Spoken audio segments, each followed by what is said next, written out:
Hello, creatives, community, and kind folks. Welcome to RPG with DBJ. Sorry about the delay.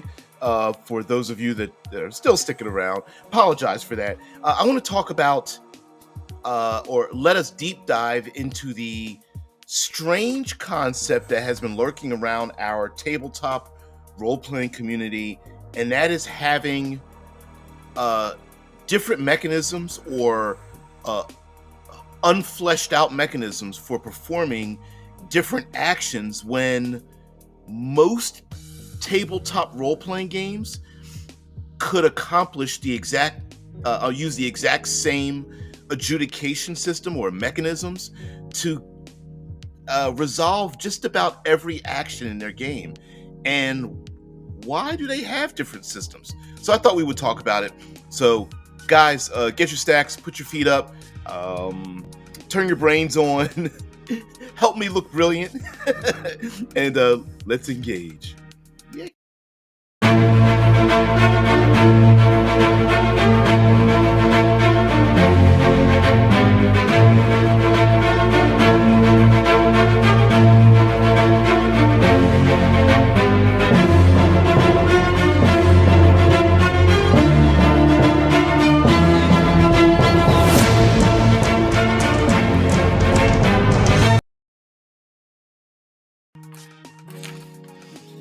Sorry, guys. Just been feeling under the weather a little bit. I think you can really tell it in my voice.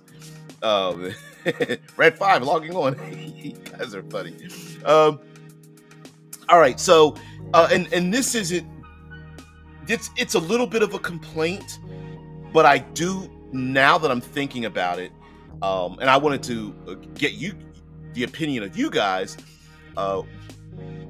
Whenever we have most of our tabletop role-playing games, which are based around combat or some kind of conflict resolution, mind you, in the indie space, we do have games that are not focused on combat only. Like, hey guys, what's going on? There are some games that are all social interaction. There are even some world-building games and things of that nature. And one thing that always has, it's just spook. Oh, all right.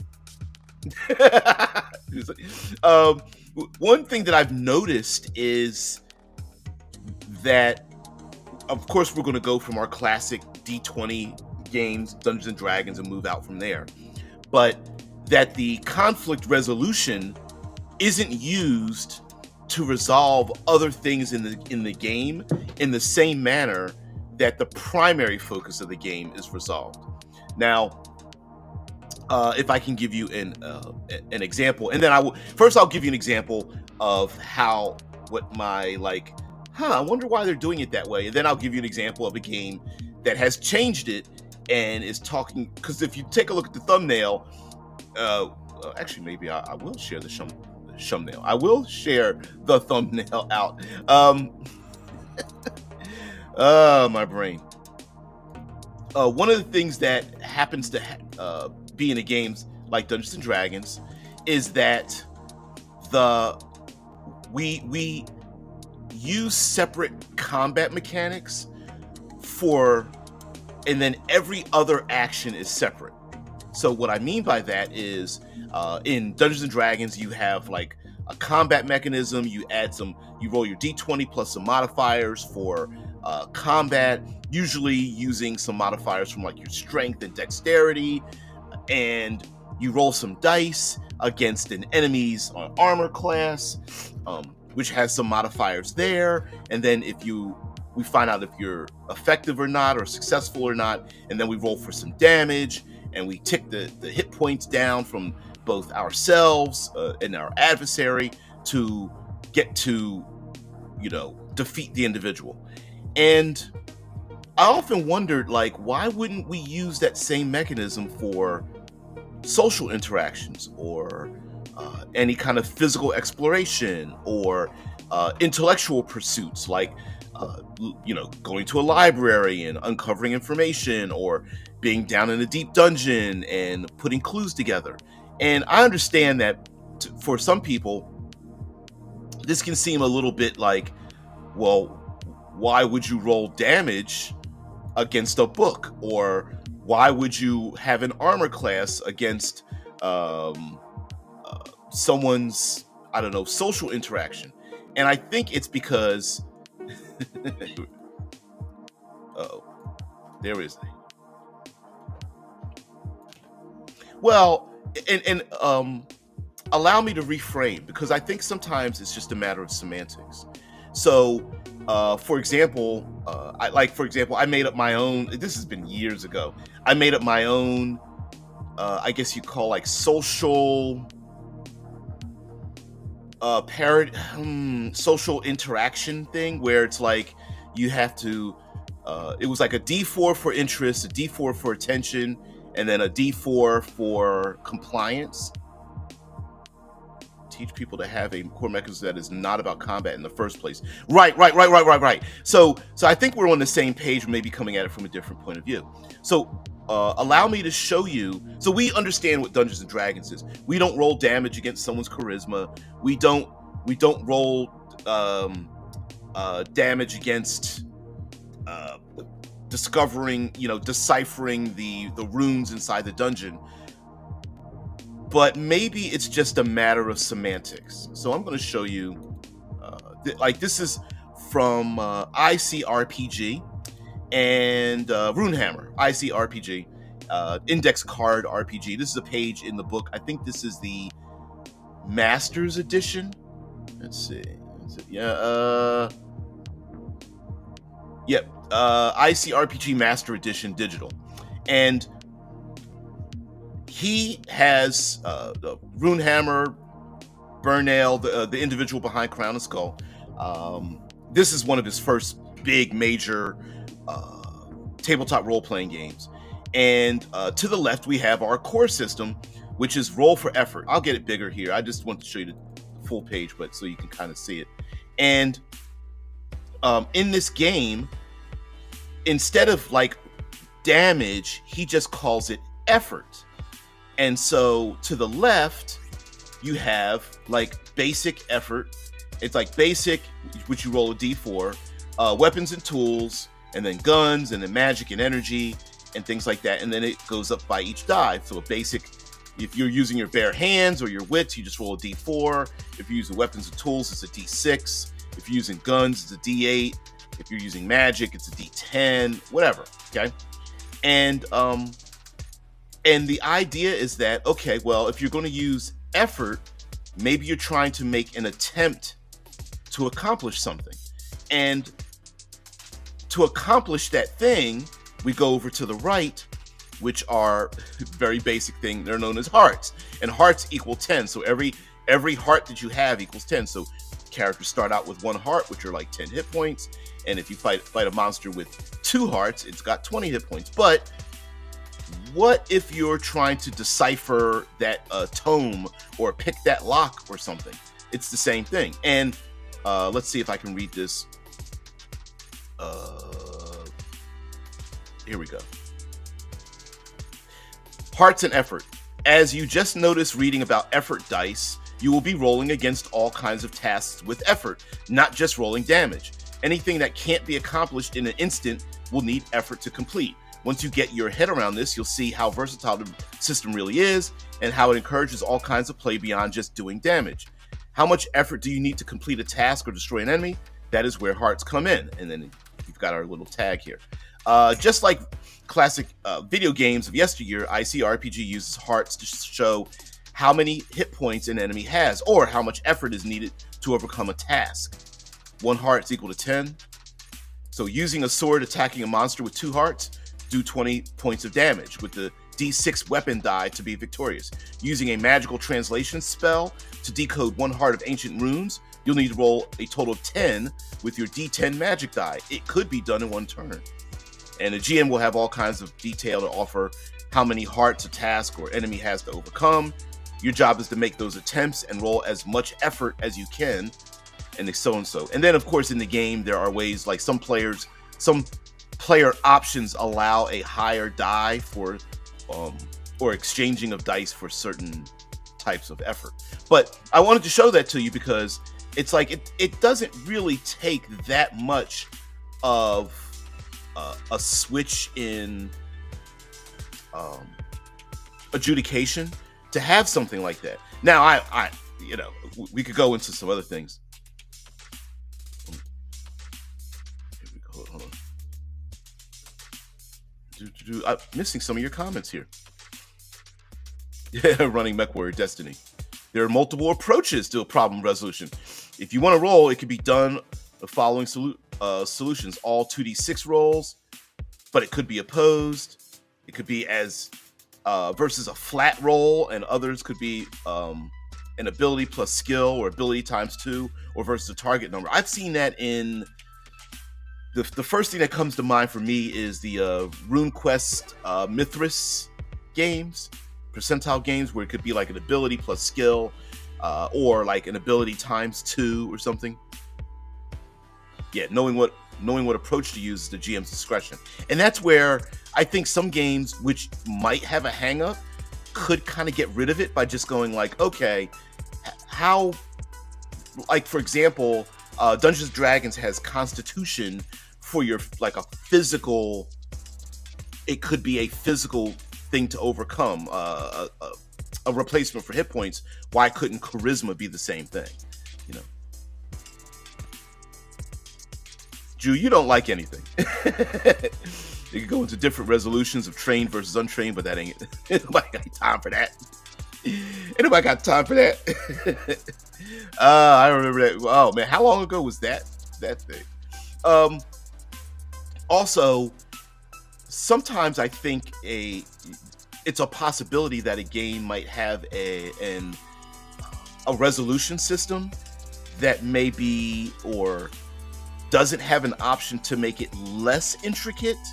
So, for example, we do have like a armor class and hit points that we know from classic Dungeons and Dragons, but we do have other games where it's like a stress mechanic, or we have a dice pool, or there is a difficulty modifier, and that whatever that difficulty is, or the modifier or number to overcome, could be the exact same thing that we can use when adjudicating something else, like social. Chooses, I like elegant rules, so there are things I do like. Yeah, exactly. And I think this kind of comes down to how intuitive or elegant is the mechanic used for the game, because I think one that is an elegant one is one that all of us both instinctually understand and can use. Very easy to modify if there are modifiers to it, like adding a die or subtracting a die, modifying how many times do you need to roll, if at all, moving past fail systems and having multiple successes or something of that nature, and then having that mechanism come in and then get out the way when it doesn't need to be there. And I think both of those make for a great mechanism in a game. Can we easily dive into it and then easily jump out of it?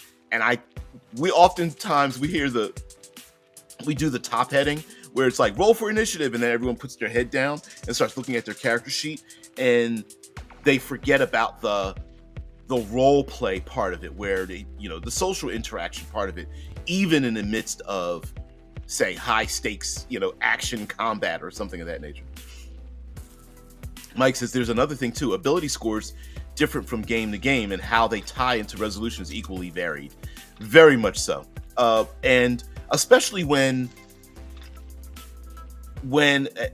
because most of us are in this little corner of the interwebs are like game designers. We like to fiddle with things. We like to build worlds and whatnot. And I often found it strange that it's like, okay, so I'm adding modifiers in combat, talking about D20. Why wouldn't I just be? Aren't I just adding or subtracting modifiers for every other type of resolution? So an example would be, as I pulled up let me go back to the ICRPG thing as an example here, for this page spread.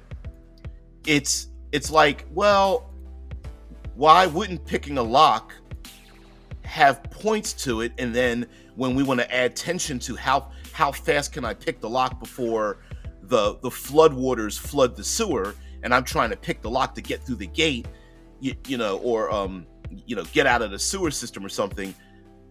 Why couldn't the tension involved in it, such as fighting those giant alligators down in the sewer, be the exact same tension as the person who has to pick the lock or break the gate rolling the same or similar dice to achieve the same outlook or outcome, which is either defeating the locked gate and or defeating the giant alligators down in the sewer. And I think we're doing ourselves a disservice for games that very easily could be doing something like this or similar to it. And mind you, it doesn't even need to have hit points if the game doesn't even have hit points. There are some games that have like wound tracks. You took 3 wounds or 3 stress or whatever and just use a stress track or something like that.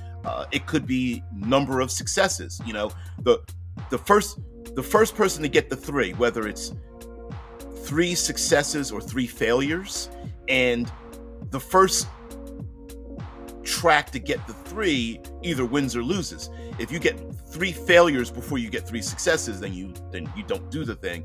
Or you could have 3 successes, you get your 3 successes, but you had 2 failures, then you succeed. And again, tension timing, something like that, very easy to implement. And I wonder why some games don't do it. And I do have in my mind why I think some games, even till today, don't do it or haven't embraced such a thing. And then why there are indie games that very much do that same thing. I know I'm talking around in a circle, but I get it. Man. Also trying to read your comments here is the same thing. The Dance of the Modifiers, as Tomb of Lime called. Yeah. Thank you, I am good. I prefer Powered by the Apocalypse and Fail Forward instead of this horrible D&Disms. Oh, that's a good t-shirt thing. D&Dism. Yeah. I don't like the Dance of Modifiers at all. I am a big proponent of like advantage, disadvantage. I'm a big proponent of dice pools. I'm a big proponent of like like counting to 3 or something like that. Mike pulls another thing up here too. We also need to be wary of the practice of rolling for everything, which I'm actually against. It's funny because I'm talking about using the same mechanism for everything, but yeah, he says it really slows the game to a grind, especially when you have that player who rolls without being asked to. Exactly. So sometimes I always bring up the example of like you walk into the room and the person's like, I roll dice, perception check, what do I see? It's like, no, put the dice down. How about you actually walk around the room and tell me what you're doing? Like, there's a tapestry on the wall, there's a carpet on the floor, there's a bed in the middle of there's a chest on one side, there's a wardrobe in the other side of the room. What are you doing? It's, instead of rolling the dice, why don't you tell me you're going to walk up to the tapestry and move it aside? And then you instantly find the hidden alcove that's behind the tapestry, or the pentagram on the floor, or the chest that's got the poison dart in it, or the wardrobe that's got some clothes in it. You know what I mean? And it seems like for some strange reason, like the DnDism that Drew mentions has trained new players to roll for everything. Like, oh, there's something new, roll dice. There's a person talking to me, roll dice. Walk down the hallway, roll dice. Yeah. Instead of waiting for the game master, whoever, to say, okay, we have now gotten to the point where neither side of us knows what's going to happen next, and so now we're going to use the dice to randomly adjudicate the thing, or roll the dice to show the proof of or lack of professionalism by the player character, right? Like, I'm going to go up to the computer and program it and hack it, right? Well, I don't know how to hack computers, and most of the people I play with probably don't know how to hack, but your character sure does, so some dice, right? Yeah. And I'm going to go back to your Powered by the Apocalypse comment here in a minute, Drew. But Mike says, a rule I live by: never place content that you want the players to have behind a role. Find a reason to give it to them. Exactly. And I would like to make the argument that just because you're not rolling dice doesn't mean it's not random. So an example would be my dumb example of like you go in, you're in the dungeon or the abandoned keep or whatever, and you describe this room that hasn't been touched in 100 years, whatever, and the players start poking at things. The act of the players engaging in the world is the randomizer. You don't know what they're going to do. One player might say, I'm going to snatch I'll stand back in the other corner of the room and point my crossbow, and another player's like, I'm going to use my 10-foot pole and knock it off the wall, and I'm going to shoot at anything that jumps out or whatever, right? You don't know if they're going to set it on fire or roll it up and put it in their backpack or kick the bed aside or ignore it. And I think that randomization is worth the interaction without having to roll the dice. And Drew mentions like perception, knowledge, initiative, all those things I do not let the roll for. And there are a lot of games that are choosing to not have that in the game.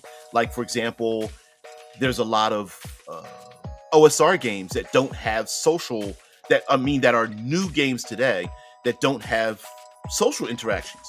And the reasoning for not picking it is to go like, listen, we're not even going to roll the dice for it. We're going to have a conversation. We're going to do a back and forth. It is a game of table tennis, I guess, or something. Most role-playing games should be, where the game master sets up the circumstances. The players decide what they're going to do. They describe their actions. The game master responds to those actions with some changes to the circumstances, and then the players then react, and it's act and react, like improv. And I like it. There's Drew brings up Powered by the Apocalypse. Mind you, much like I pick with the D20 systems, Powered by the Apocalypse is kind of like the poster child of many other games that have how do I describe this? Wow. That have a results-based gaming mechanic that are not based on the actions of the players. Woo, that's a horrible description. Okay, let's see if I can do this, because I'm going to have to pick with Blades in the Dark again. Blades in the Dark is a huge hack of Powered by the Apocalypse. But in Blades in the Dark, it's not just pass fail, but there are degrees of success and failure. And in some ways, it's difficult to explain Blades in the Dark until you get to play it, because a lot of times it's not even a matter of how good or bad you are at performing a thing. It's what's the next complication. And a lot of like movies and television shows and novels have stacked complications. And so Powered by the Apocalypse games are basically, it's our main protagonists, our heroes, are constantly bumping up against a thing that keeps complicating their lives. So a Mission Impossible movie, it's like, I'm going to climb up the tallest building in the world because I have to get to the computer system because it's air gapped, because I have to climb on the outside of the building to get inside. And then, oh, guess what? There's a sandstorm. That's not because the sandstorm wasn't caused by the players in the Mission Impossible TTRPG that I made up on the fly just now, right? It wasn't the bad guys turning the wrong way down a alleyway, or the NPC getting caught red-handed by the police or something like that was supposed to be in a certain spot. Like, all of those things are not the failure of the players. It's constant complications getting in the way of success. In a weird way, Powered by the Apocalypse and like Blades in the Dark, it's kind of like we kind of know the outcome. We kind of know you're going to succeed. It's just what happens along the way. It's all the friends and mistakes and things that come along the way. Mike says, when I ran 5e, I sped up combat by just using the monster's dex score as their initiative. Yep, it's a very easy thing to do. Yep. To get around player dice spamming, I used an elevated tray for skills that you wouldn't necessarily know. That you wouldn't necessarily know that you failed. Everyone thinks they're hidden. Everyone thinks they saw. Everyone thinks they're hidden. Everyone thinks they saw everything. Yep, everyone thinks they're a great liar. Yeah, we used to do the same thing. Let's see if I can find this. It's a dice cup. It looks like it's a Lord of the Rings kind of thing. But we would do let's see if I can do the ASMR thing right here. So we would roll the dice and then dump them down and then have it upside down and not see what the outcome was, so that the player really did roll their own perception check, or it wasn't really perception at the time, but their own dex, their own charisma attempt or whatever. But oh yeah, you guys are you're right there, Heathen. And then we would reveal the outcome of the dice after the player kind of described what they were saying, like you're saying, Mike, like where a player's like, I'm going to sneak into the barracks. Well, the character probably knows they think they were quiet. They're like, I was absolutely quiet but the dice are saying, no, someone noticed and alerted the authorities, right? And that was just a very simple way of doing it. You must have had like a tray, like an elevated tray where you really couldn't see the outcome, but the player could still roll into it. I love that kind of thing. You have a great one as well there, Heathen. Yeah, the players still roll, but don't know if they succeeded until they see the repercussions of the roll. I like that. Yeah, I like that a lot. I think there's very simple other ways to modify our games too. I think one of them is just a mindset. Like when players roll dice to succeed or fail at a thing, maybe we should take away the onus of success and failure as being the fault of the player themselves. What are you guys doing in the background? Sorry. And what I mean by that is that, let's say a player is trying to convince a guard to get into the city, get behind those city-state walls, right? The players have something about them that the city guard is looking for, and there's caravans outside the city-state walls doing some classic fantasy thing, and they need to get past the drawbridge portcullis to get inside. And the players roll to succeed or to roll if they fail or succeed in convincing the guard to get through. Now, the nuance can come in that where, if we want to borrow from here, ICRPG and other games have done the same thing. But let's say the guard's charisma is 10 or 12 or something like that. Probably 10. And, okay, well, if you get that 10 down to 0, you've convinced them. Or if you convince this person 3 times, or hey, if you do the 1, 2, 3, but you get a critical success, well, that's 2 successes. Or you convince the guard, or you've rolled so that the guard is pretending that he's convinced and lets you in, but then alerts the authorities to follow you because he doesn't trust you after being convinced to let you in, or things like that. And I think in the indie gaming sphere, that has been embraced, where degrees of success and failure are a real thing that can add to more interesting drama in the game. Whereas pass fails, like, oh, the guard lets you in or doesn't let you in. And I think that's where the charisma as mind control has come in before, right? Where it's like, no, the guard may have been convinced, but maybe 5 minutes later goes, yeah, I don't like this. Or maybe another person comes up to the guard, distracts the guard, and the guard waves you through simply because the guard is busy or like distracted or distraught, or the guard's attention is drawn away or something like that. And then the guard goes, maybe I should have taken a look at those strangers that came in.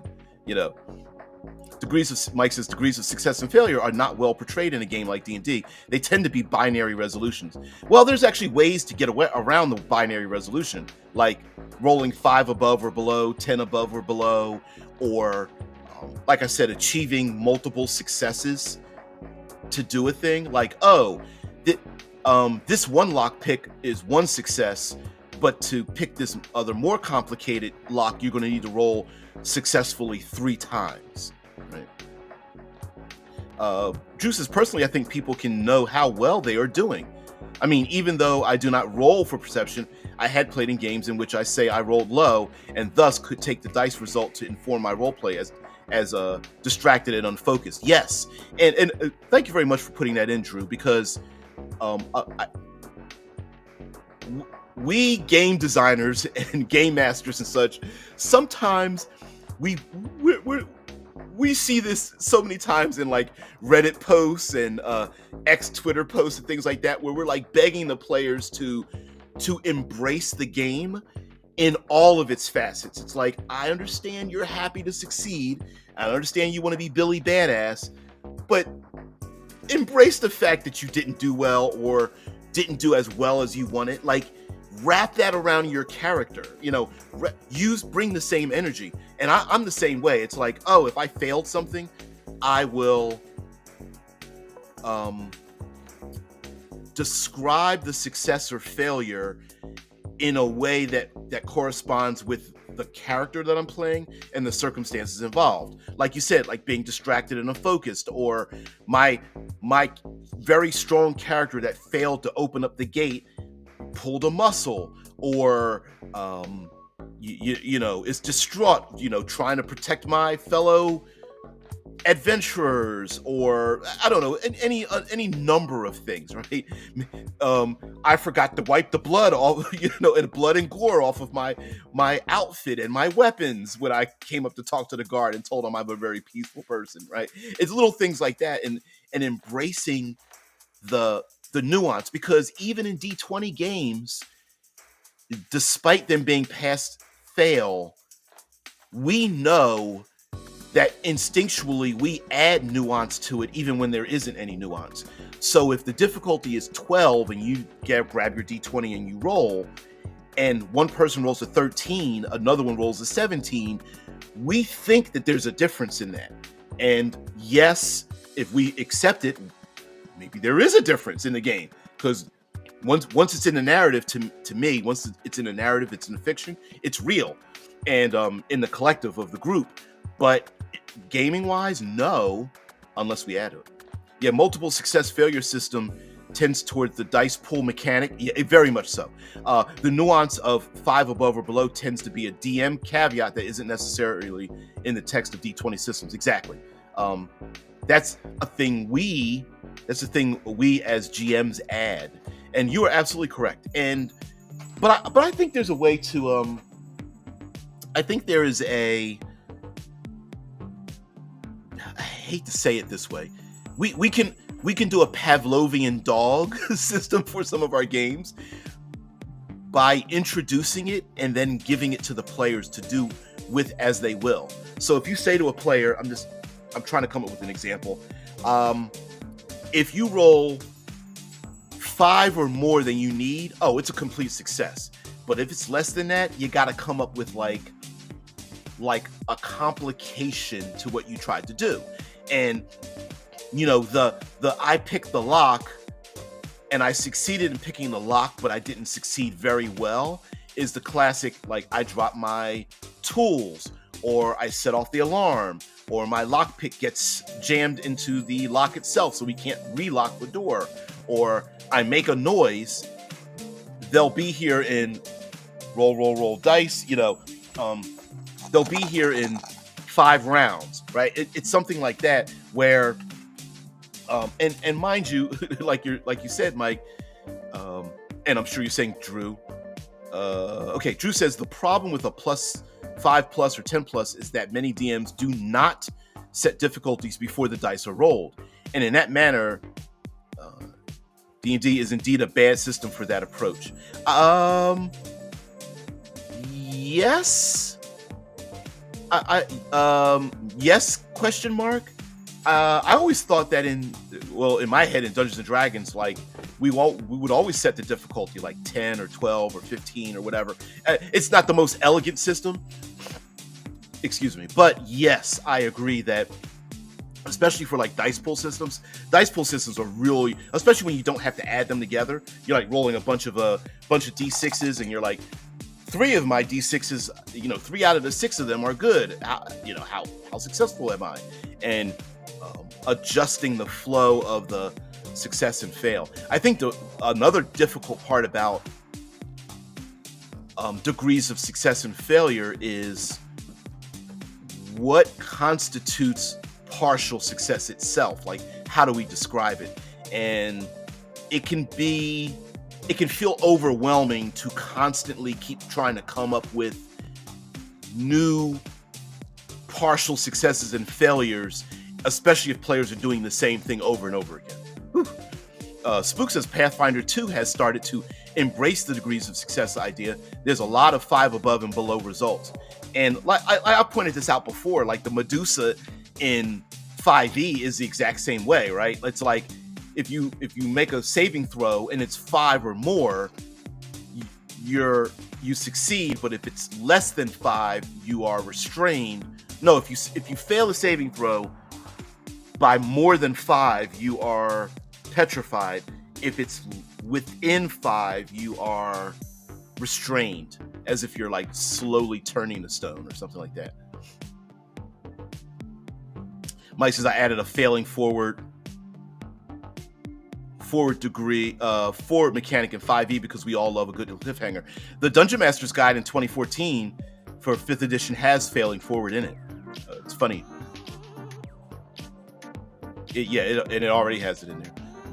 Spook says, in regards to Drew's problem with 5+ results, I can't fault the system for GM not planning or having a rough idea for DCs. Yeah, that's kind of where I'm at. I'm like, why wouldn't you have that up front? I'm not saying Drew's wrong. I'm like, maybe it's not the rules' fault. Maybe it's our fault. I think a lot of games, some problems, air quotes problems people have with the game aren't the game. It's our own fault. It's like it's the everyone rolling for everything in 5th edition is not 5th edition's fault so much as maybe it's our fault for allowing that behavior to continue. Instead of going, stop rolling the dice, let's keep having this conversation. It's back and forth. And then when we get to a point where the expert tactics of your character, or the random, we don't know if you're going to succeed or fail swimming across that raging river, now we're going to start rolling dice, that kind of thing. Drew says, personally, I also always set the DC before, even outright tell the players what the DC is. But many DMs do not. I agree. That is why the advantage-disadvantage system also took off, because it makes this roll first and sort out later style easier. Yeah, and there is a little bit of a how do I describe? Not a gambler's high. We human beings fall into different categories very naturally, and sometimes it feels good to like roll dice and uncover what it is that we're rolling for, and then all of us collectively trying to figure out what that is. I'm not saying that is smart or even logical, but I think there is a uncovering the lost treasures kind of appeal. like everyone standing around the treasure chest and opening it up, everyone sitting around the open pit and looking to see what's in it, everyone looking at the gift bag that someone's purchased and opening up the gift bag and seeing what's inside of it. And I think there's a human nature part of it. Let me see if I can go here. Let's see if we can go backwards. In ICRPG, like just this one page back here, there's the core system, and what Runehammer has stated was like, why hide all the numbers? So, for example, using these 2 pages as an example, he says, okay, 12. This symbol means the scene has a 12 target, which means everything you do in this scene has a target number of 12. You want to convince the guard, it's 12. You want to pick the lock, it's 12. You want to hit the monster, it's 12. You want to climb up the wall, it's 12. Like, everyone knows what is needed to get that number. And it says here, the target is usually somewhere between 10 and 18. GMs can find out more about the setting targets on page 103. But this is everything's above board. And then when the roll is hard, you add +3. When the roll is easy, you subtract 3. And that's it. And then everybody knows what they need. Everybody knows what's going on. And having all of those difficulty, and mind you, any game can do this, right? Like, why hide all the numbers behind a screen or whatever? And the reason why we're doing it is because we want to elicit a particular type of action or reaction to what's going on. So for horror, stealth, maybe we want to pick one type of mechanism and then we use something else for another mechanism, right?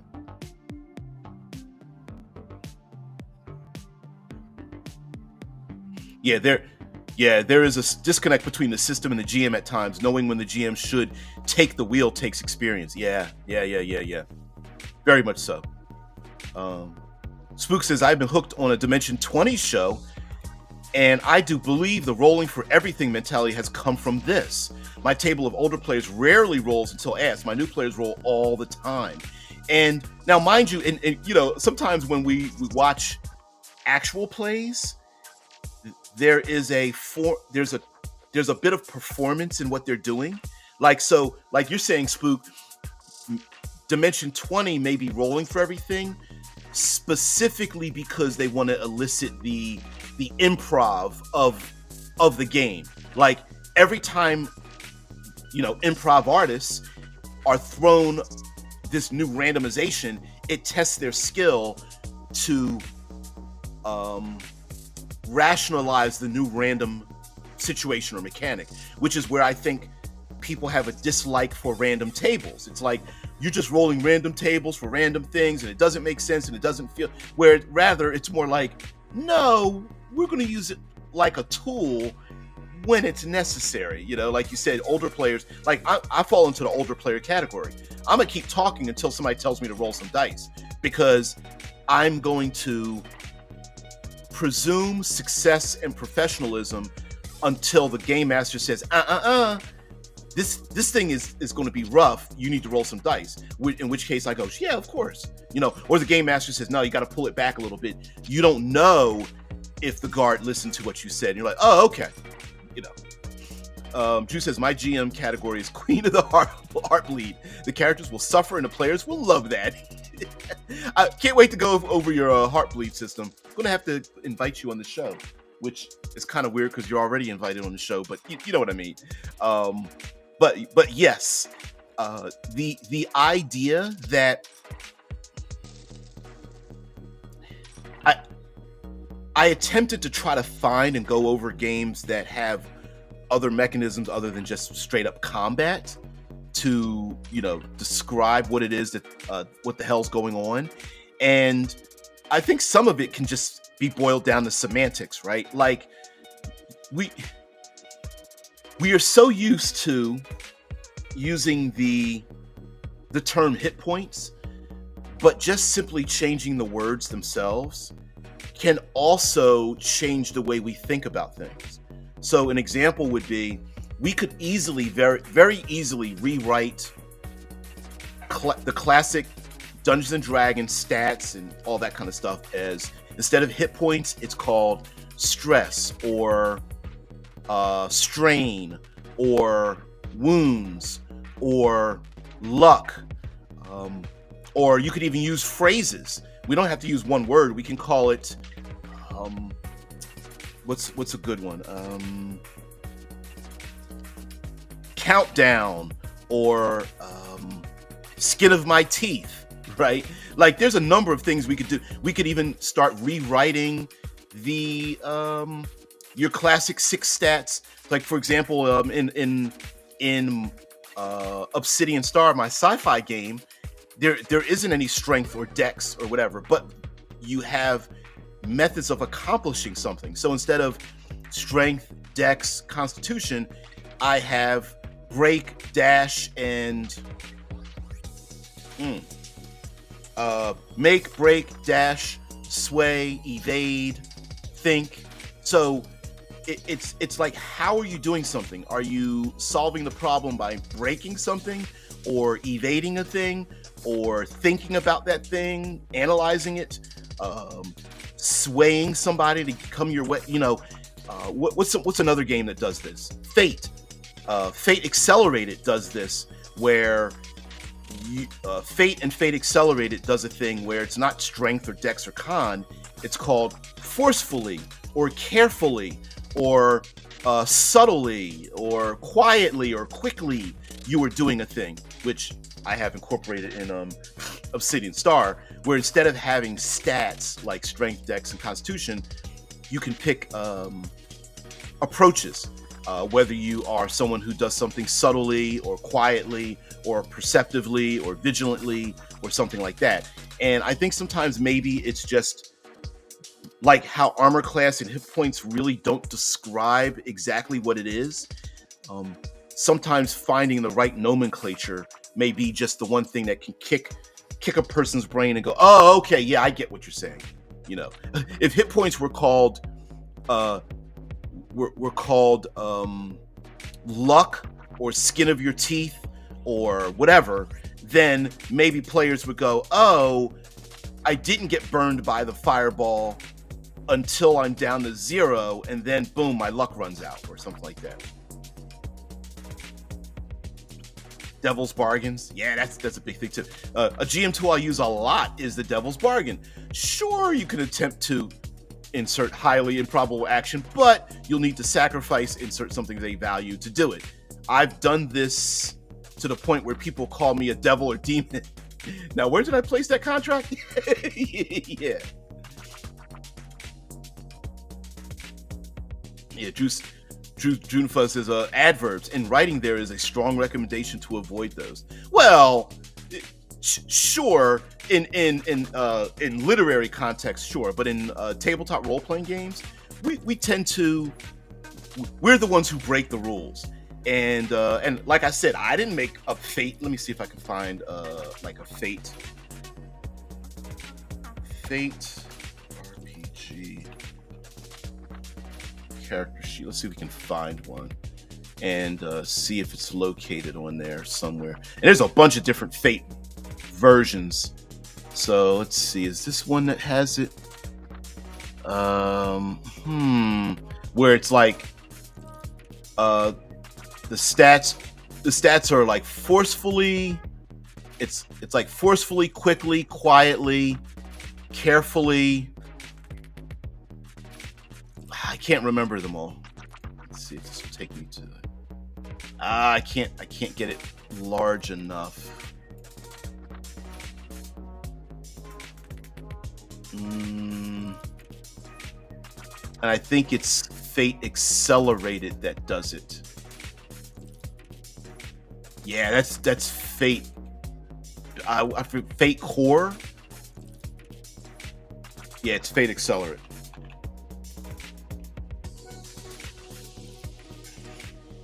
Fate Accelerated. No, Strength Con. Nope. There it is. I found it. Jeez. Oops. Nope. We want to go. We don't want to do that. We want to do this. So, yeah, and then we'll get out of here. Let's change this around. I am such a Luddite. So to the very right, I can't click on it because it's part of it's part of a thumbnail for a YouTube channel, and yeah, Fate Accelerate character creation back in 2014, and there are blank aspects underneath this individual who's pointing it out, but then there's approaches, and under the approaches is careful, clever, flashy, forceful, quick, sneaky. That's it. There it is. And there's the somewhat adverbish verbiage. Woo. Yeah. Let's see. Come on. There we go. You can't really see it. I have a section in my system about it as well, talking about strong verbs instead of relying on adverbs. Yes, yeah, I agree. I mean, and again, like you're saying, you're having your system. Sometimes we need a mechanism to get our minds to fall within what the system is asking us to do. I'm going to pick on Mothership again, for the Mothership being a horror sci-fi game. You know, it's the game that's not Aliens or not Predator. Well, there's other horror sci-fi movies out there too, like, I don't know, Event Horizon or Sphere or Life and all these other things. But, you know, Mothership specifically pointed out it doesn't have a stealth mechanic because it wanted the players to go back and forth with the, okay, the monster is, you see the silhouette of the monster coming around the corner of the bulkhead, and the PC's like, okay, I'm going to run into the storage area. Is there a place where I can hide? And they're like, yeah, there's a lot of boxes, and there's also like the vent to the AVAC system or something. And it's like, all right, I'm going to hide behind one of the boxes, and then you start having that back and forth in that conversation without rolling dice. Yeah, Mike says a Mind's Eye Theater, Vampire the Masquerade LARP uses adverbs as a bidding mechanic for action resolution. I've never known how those rules worked, but yeah, and again, it depends on. I think it depends on how it's applied. Like, I wouldn't want a whole game of adverbs, right? So you're lonely. No, I am shockingly verbally so you know what I mean, start adding like these chains of adverbs. Maybe we wouldn't want to do that, but it might be very good as an action in terms of, no, you're not just being quiet, you're moving quietly, and that also can dictate what maybe characters are not doing. So if I'm carefully unlocking the door, maybe I'm also not doing something else. I'm not being being vigilant, or I'm not forcefully kicking the door down, which was another way of describing Fate, where it's like whatever you're Fate Accelerated, whatever you're doing, whatever action you are partaking in, you are not doing something else. So if you are not being, where is it again here? So if you're being flashy, you're not being quick. If you're being careful, you're not being forceful or sneaky. If you're being clever, you're not being flashy, forceful, or quick, or careful, or something, right? If you're doing one thing, you're not doing the other thing. And whatever. But anyway, guys, thank you very much for being part of the show. A little late today. Still getting over a thing. My ears are so clogged, my sinuses. I can't stand it. So I try to push through for you guys. Part of me kind of, I hate to say this, kind of wishes I, cancel out a couple days or a week or something. But I don't want if I, why do you think the channel's in the smallest depths of the interwebs? Because that's where we kind of sit here every time I step away from the channel stuff. Drew says, I used to go to Vampire LARPs. and also bought the Mind's Eye Theater book, but I never have seen in group acting using that. Instead, people use their own adaptations of the pen and paper rules. Yeah. All right, Spook. Kitties. Wow, you guys are on a tear today.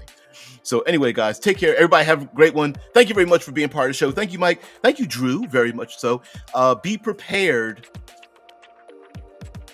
I would like the Heartbleed system for this channel to be the first one to display that this game of yours. I would like to put my name in as to bid on this thing. I would love to. I'm still learning Affinity as well, a little bit here and there, 5 minutes, 10 minutes here and there, which is not enough time. But I'm getting close to ready to want to put my game and put it in layout. I kind of wished, part of me, hindsight, wishes I was writing in the layout, kind of like Kelsey Dion does that for Shadow Dark. So anyway, guys, thank you. Hey, Cam, hey, what's up, man? So anyway, guys, thank you very much for being part of the show. I'll see you later. We'll talk tomorrow. I guarantee you there's things happening in the community, and we can talk about those things. Like, we don't necessarily need to go into the economics or the politics of the thing, like tariffs or who all the people that left WotC and whatnot, but we will talk about those things. Drew's like, until the next slice of eternity. Yeah, keeping it going. Absolutely. All right, guys, have a great one. I'll see you later. Peace and tranquility. Bye. Thanks, Drew.